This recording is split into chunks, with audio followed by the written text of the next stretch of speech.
Reynolds from Carolina Farm Stewardship Association is going to talk about the Food Safety Modernization Act and the regulations that are for comment now. All right, thank you so much. Thank you all for being here tonight. We are always grateful to have an opportunity to have people come to the food bank and visit us. There are a few familiar faces in the room, but by a show of hands, how many people have never been to the Low Country Food Bank before? Awesome, then this was so worth the evening to have you all here. How many of you have never been to a food bank at all? Great. So when you came through the door, maybe you were thinking the food bank is a giant pantry, kind of like the church pantry where a family can go and get a box of food when they're in need.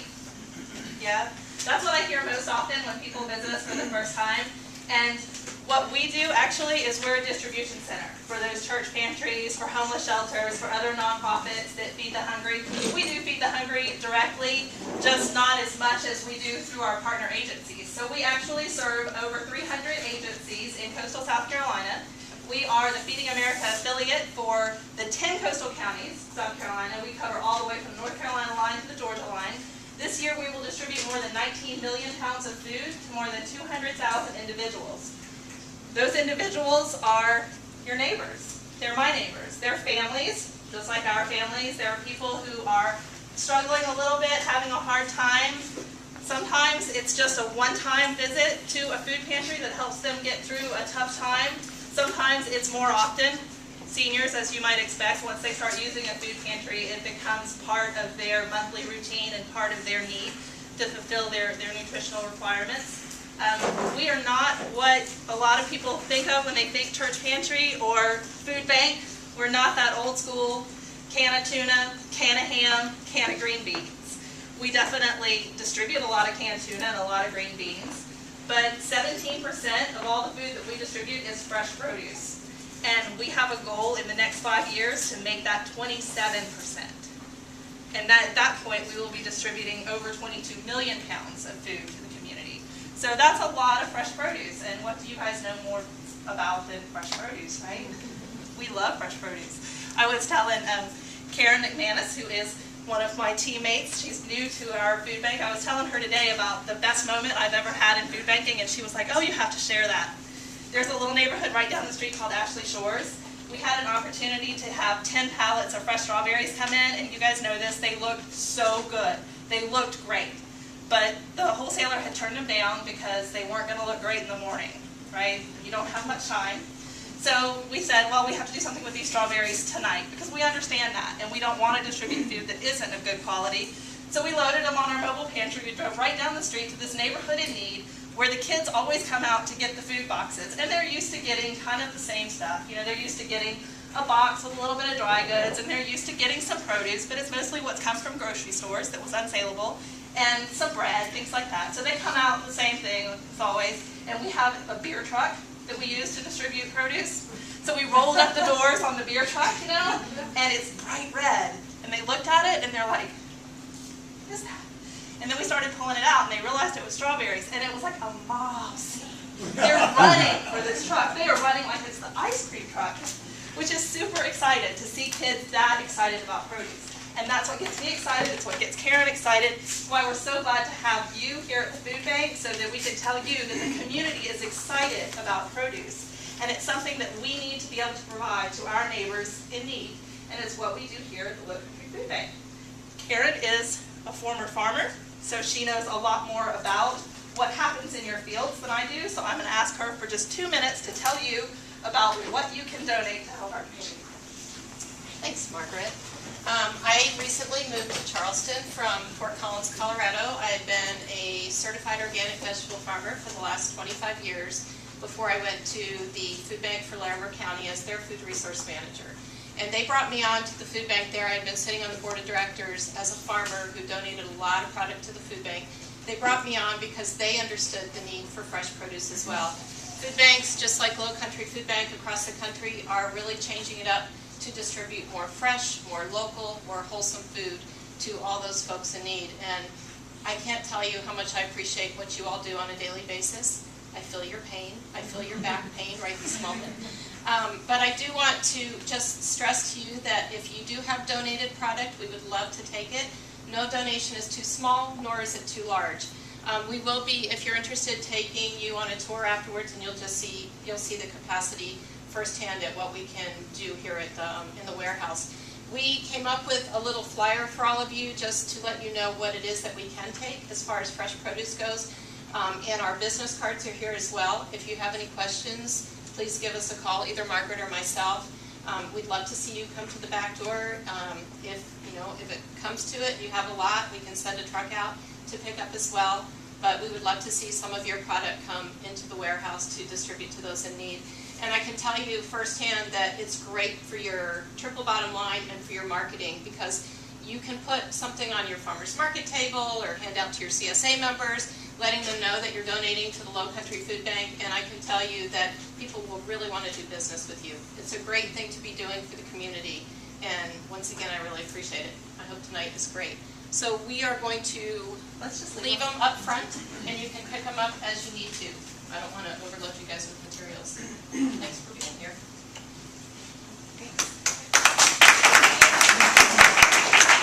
We're all know Nikki. All right. So I'm Nikki Seibert, and I'm the Director of Sustainable Agriculture for Low Country Local First. And I can speak firsthand when they say they don't care how small the donation is. I brought by like a tiny basket of peppers and cut herbs, and they were just as excited as when I dropped off like 40 cases of green beans. Like it does not matter. They're equally as excited. Like the chefs came out, they're all looking, oh, purple basil, like so excited. So it's definitely worth it to come out here and visit these guys. So for those of you that don't know, Low Country Local First is a nonprofit that advocates for small local businesses and farmers. We have a Buy Local initiative and an Eat Local initiative. It's all detailed in these, which hopefully you guys all have one. If you don't, there's more up front. And the back kind of explains more about our organization and our programs.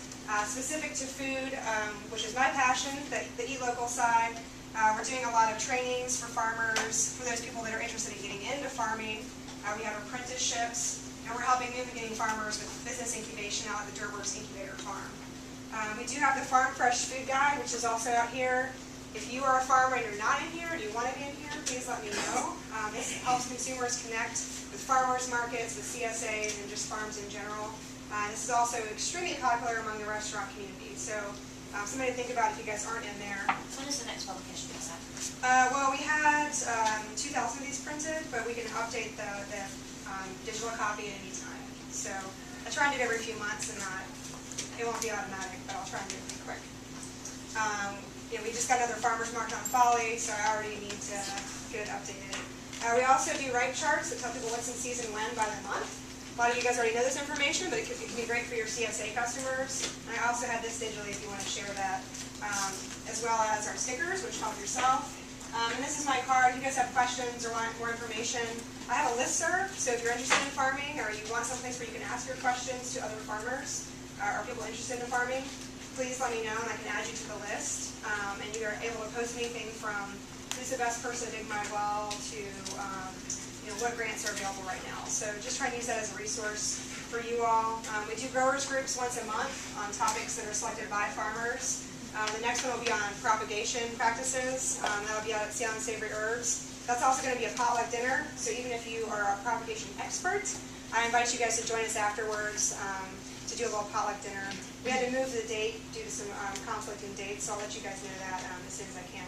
But again, my name is Nikki, and just in case Roland forgets, the Carolina Farm Stewardship Association Conference is coming up, and I want to give a personal endorsement. It's my favorite conference. I've traveled as far as Florida and all the way to California for conferences. It's still my favorite. So even if you're not a farmer and you're just interested in farming, it's definitely a bang for your buck. It's in Durham, North Carolina this year, which is near where I'm from, and so it's a great place to visit.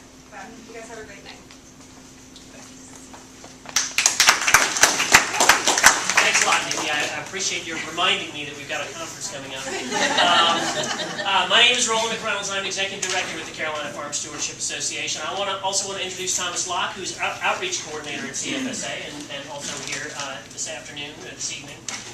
Thank you all very much for being here. Can I get a show of hands of how many folks in the room are active farmers? And how about food businesses, food makers, food, any other sort of side food business? How you doing? How are you? Good, thanks.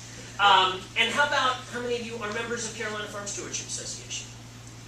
Okay, good, good. We're a member-based, farmer-driven nonprofit.